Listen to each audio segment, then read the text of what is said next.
ikkinchi guruh xarajatlari 11 milliard 908 million so'm. Shundan 4-chi guruh xarajatlari jami 70 milliard 664 million so'mni tashkil qiladi. Jami kassa xarajatimiz 69 milliard 860 million so'm. Xalq deputatlari Bo'ston tuman kengashining tegishli qarorlari, farmonlari har choraklar kesimida bu har chorakda buni o'zgartirish kiritib boramiz har choraklarda. Bu qarorlar asosida qo'shimcha tuman mahalliy byudjetining qo'shimcha manbalari hisobidan 2025-yil davomida ish haqi va unga tenglashtirilgan to'lovlar uchun jami rejasi 2 milliard 712 million so'm. Shundan kassa xarajati 2 milliard 665 million so'm tashkil qilgan. Ikkinchi guruh xarajatlari 678 million so'm, 187 ming so'mni tashkil qiladi. Amalga oshirilgan jami kassa 4-chi guruh bilan kassa xarajatlari 29 milliard 854 million so'm tashkil qiladi. Bu bo'yicha ilova jadvallari bir ilovalar doimiy komissiyaga taqdim qilganmiz. Ushbu kiritilgan o'zgarishlarni tasdiqlashni so'raymiz. Bunda asosan kiritilgan o'zgarishlar bu ish haqiga yetishmaydigan mablag'larga respublika byudjetidan kelgan bu byudjet tashkilotlariga berganmiz. Shuningdek 4-chi guruh xarajatlari va oziq-ovqat, kommunal, gaz, svet, suv, dori, oziq-ovqat yo'nalishlari kiritilgan bu o'zgarishlar. Bu jadval ko'proq nima bo'lgani uchun qisqaroq ma'lumot berdik. Jadvallar ilova qilingan. O'sha kiritilgan o'zgarishlarni tasdiqlashlarini so'raymiz. Rahmat. Bu masala ham doimiy komissiyada o'rganib chiqilgan, doimiy komissiyada eshitilgan. Hozir tayyorlangan qaror loyihasi yuzasidan doimiy komissiya xulosa tinglanadi. So'z Ashurov Muzaffar Ortiqboyevga. Marhamat Muzaffar. Mana Sirdaryo moliya bo'lim boshlig'ining birinchi o'rinbosari Turobov Eldor Rahmonberdiyev hisobotiga asosan tayyorlangan kengash qaror loyihasi bo'yicha doimiy komissiya xulosasi. O'zbekiston Respublikasi 2024 dekabr 2025-yil uchun O'zbekiston Respublikasi davlat byudjeti to'g'risidagi 111 qonunga asosan tuman iqtisodiyot moliya bo'lim boshlig'ining birinchi o'rinbosari Turovning Bo'stonliq tumani mahalliy byudjeti 2025-yil 4-oy yakuni bilan ijrosi hamda xarajatlar yo'llanmasi kiritilgan o'zgarishlar to'g'risidagi hisoboti 2026-13 fevral kuni mahalliy byudjet tadbirkorligini rivojlantirish va iqtisodiyot islohotlar bo'yicha doimiy komissiya yig'ilishida tinglandi. Tuman iqtisodiyot va moliya bo'lim boshlig'ining birinchi o'rinbosari hisobot batafsil muhokama qilib, kengash qarori loyihasi ishlab chiqildi va kengash kotibiyatiga taqdim etildi. Kengash qaror va qonunchilik texnik talablar asosida ishlab chiqilgan.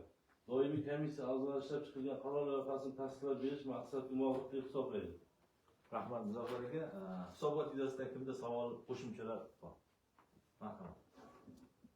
Agar savol, qo'shimchalar bo'lmasa, tayyorlangan qaror loyihasini ovozga qo'yaman. Rozilar? Rahmat. Qarshilar, betaraflar yo'q. Qaror loyihasi tasdiqlandi. Rahmat. Rahmat. Endi kun tartibidagi 6-masalaga o'tamiz. Bo'ston tumanida o'quv byudjet axborot portali orqali jamoatchilik fikri asosida eng ko'p ovoz to'plab g'olib bo'lgan loyihalar bo'yicha 2025-yil yakuni bilan amalga oshirilgan ishlar tuman iqtisodiyot va moliya bo'lim boshlig'i o'rinbosari Bobur Tursunboyevga so'z beriladi. Marhamat. Assalomu alaykum. Hurmatli rais, hurmatli deputatlar, javob qatnashchilari. 2025-yilda birinchi mavsumda o'quv byudjet axborot portali orqali eng ko'p ovoz to'plab g'olib bo'lgan 12 tadbirlar g'olib bo'lib topilgan. Ushbu har bir birinchi mavsumdagi 12 tadbirlar 100% yakunlangan. Hammasi qisqacha to'xtalib o'tsam, yakunlanmagan ishga tortganlarga to'xtalib o'tsam deyman. Chunki deputatlar ancha o'sha o'quv byudjetga qiziqish bildirgan, hammasi shug'ullanadi deputatlar tumandagi. Hozir birinchi mavsumda 12 ta taklif 23-yildagi hammasi yakunlangan. Ikkinchi mavsumda 12 ta taklif g'olib bo'lgan. Shundan birinchi navbatda Piskom hududida asfaltlashtirish ishlari to'liq yakunlandi.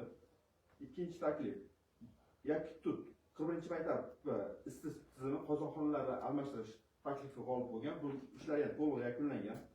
Pargoz hududida asfaltlashtirish ishlari ular ham to'liq yakunlandi. 4-chi taklif Chingar hududida joylashgan bolalar sanatoriyasida kasallik sanatoriyasida qurilish ishlari bo'lyapti. Unda ishlar davom etyapti. Hozirgi kunda qurilishlar ketyapti. Hali bitmagan. Masalan, 5-chi taklif yoshlar muhiti hududida joylashgan asfaltlashtirish ishlari to'liq yakunlandi. Foydalanish topshirildi. Burchumloq hududida asfaltlash ishlari 3 kilometrlik belgilangan, ular ishlari yopilgan, ketyapti.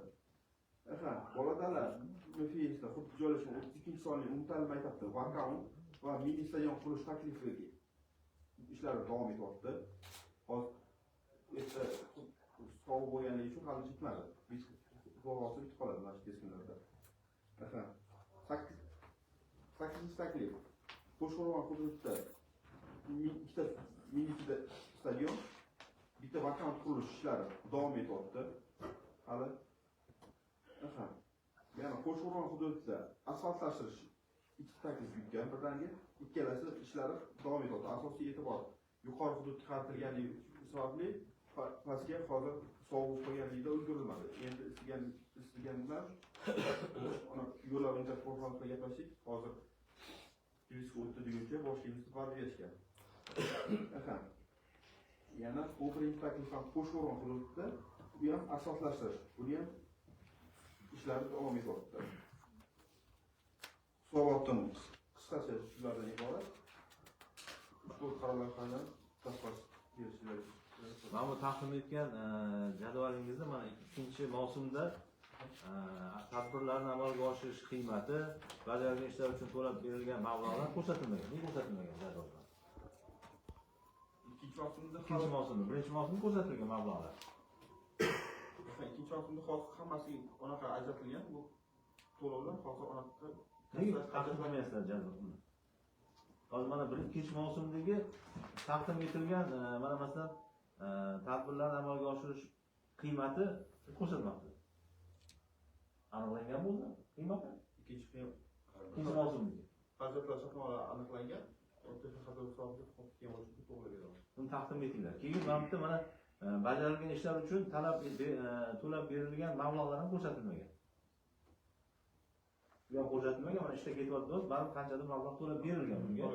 Hozir mablag'lar ham ko'rsatilmagan, 2-mavsumda bunga ko'rsatildi. Buni ham aniqlik kiritib taqdim qilinglar, qarorda o'zini aksini topadi. Texnik sohaga xato qilganligi sababli to'g'rilab uni taxmin beramiz. Rahmat. Bu masala ham doimiy komissiyamizda muhokama qilingan. Hozir doimiy komissiyaning qaror loyihasi bo'yicha so'z Ashurov Muzaffar aka ortib qo'ydi. Tuman iqtisodiyot va moliya bo'lim boshlig'i o'rinbosari Tursunboy Bobur Yo'ldoshev o'g'lining hisobotiga asosan tayinlangan kengash qarori loyihasi bo'yicha doimiy komissiya xulosasi. O'zbekiston Respublikasining mahalliy davlat hokimiyati to'g'risidagi qonunining 24-moddasiga asosan tuman iqtisodiyot moliya bo'lim boshlig'i o'rinbosari Tursunboyevning Bo'ston tumanida ochiq byudjet axborot portali orqali jamoatchilik asosida eng ko'p ovoz to'plab g'olib bo'lgan loyihalar bo'yicha 2025-yil yakuni bilan amalga oshirilgan shart to'g'risida hisoboti 2026-yil 13-fevral kuni mahalliy byudjet tadbirkor rivojlantirish va iqtisodiy islohotlar bo'yicha doimiy komissiyasining yig'ilishida tinglandi.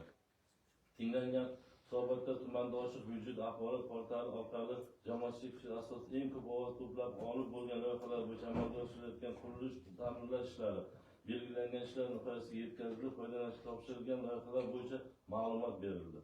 Kengash qarori loyihasi O'zbekiston Respublikasining amaldagi qonunchilik hujjatlari hamda O'zbekiston Respublikasi Oliy Majlis Senati Kengashining 25-28 qo'shma 54-bir sonli va 55-bir sonli qarorlari va qonunchilik texnikasi asosida ishlab chiqilgan. Doimiy komissiya a'zolari ishlab chiqilgan qaror loyihasini tasdiqlab berish maqsadga muvofiq deb hisoblaydi. Rahmat Muzaffar aka, mana hisobotni eshitdik. Hisobot bo'yicha kimda savollar, qo'shimchalar bor? Marhamat. O'qiymiz. Marhamat. Mana shu oqim bo'yicha Piskonda asfalt bo'lgan. Asfaltga ekspertiza borganda bizaga ustida qor edi. Shu nimadan ekspertiza o'tganmi yo'q? Hali topshirish qarori rasmiylashtirilmadi. Ha, shu hali ona qilinmadi, yopilmadi 100%. Ha, bo'ldi. Qurilish ishlari yakunlangan, lekin topshirish qabul qilish davlatnoma rasmiylashtirilmadi. Yana savol. Agar savollar bo'lmasa, shu masala bo'yicha ham qaror loyihasi ishlab chiqilgan, hamma tarqatilgan. O'sha qaror loyihasini qo'l ko'tarib tasdiq etishni so'rayman. Rozilar? Rahmat. Qarshilar, betaraflar yo'q. Rahmat, qaror loyihasi tasdiqlandi. Rahmat. Endi keyingi masalaga o'tamiz. Bo'stonliq tumanida mahalliy byudjet daromadlari rejasini bajarish holati, qo'shimcha rezervlarni aniqlash, soliqlar va boshqa majburiy to'lovlarni undirish bo'yicha 2025-yilda amalga oshirilgan ishlar to'g'risida tuman soliq inspeksiyasi boshlig'i o'rinbosari Mahamedov Sardorga. Sardor, marhamat.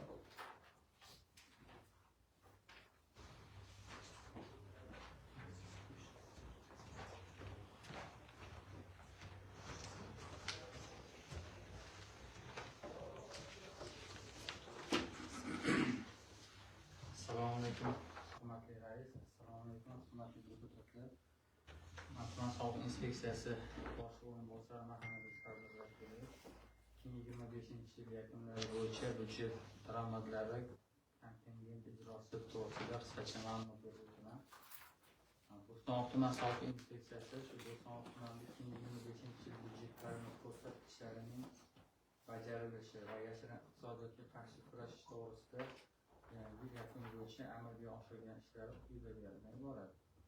Ya'ni 2025-yil uchun tuman byudjet kontingent prognozi 110 milliard 657 million so'm belgilangan.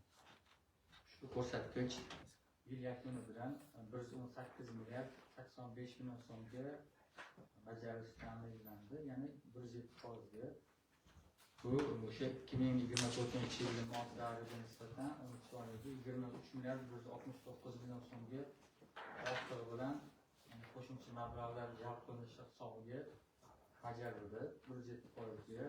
Ya'ni soliq turlari kesimida ma'lumot bersam, ikki tartibdagi tadbirkorlar uchun qat'iy belgilangan soliq bo'yicha yillik prognoz 2 milliard 43 million prognoz amalda 3 milliard 799 million so'mga, ya'ni 186%ga jismoniy shaxslarning mol-mulk va yer solig'ini undirish hisobiga belgilangan prognoz 53 milliard 491 million, amalda 64 milliard 405 million so'mga, ya'ni 120%ga. Yuridik shaxslardan olinadigan yer solig'i prognozi 12 milliard 816 million, amalda 13 milliard 709 million so'm, ya'ni 107%ga va boshqa tushumlar hisobiga yillik prognoz 795 million, amalda 3 milliard 937,5 million so'mga, ya'ni 95%ga bajarilishi ta'minlandi. Bundan tashqari bizlar byudjet tushumlarini ta'minlash bilan bir qatorda yashirin iqtisodiyotga barham berish bo'yicha ham bir qancha ishlar amalga oshirildi. Ya'ni tuman iqtisodiy jinoyatlarga qarshi kurash departamenti bilan hamkorlikda, ya'ni bu bizga yashirin iqtisodiyotni qisqartirish bo'yicha 2025-yilda yillik plan berilgan. Ya'ni bu yillik plan summasi 212 milliard 104 million so'm etib belgilangan. Ushbu ko'rsatkich yil yakuni bilan 212 milliard 108 million so'm, ya'ni 100% kamchiliklarni bartaraf qilish, qayta hisobotlar olish, ishchilarni legallashtirish, qurilish sohasida o'sha legal usulda ish haqi to'layotgan korxonalarni aniqlab, ishchilarni legallashtirish hisobiga ko'p natijalarga erishildi. Sohalar kesimida qaralgan bo'lsak, yashirin iqtisodiyotda bizda 27 ta yo'nalish bor.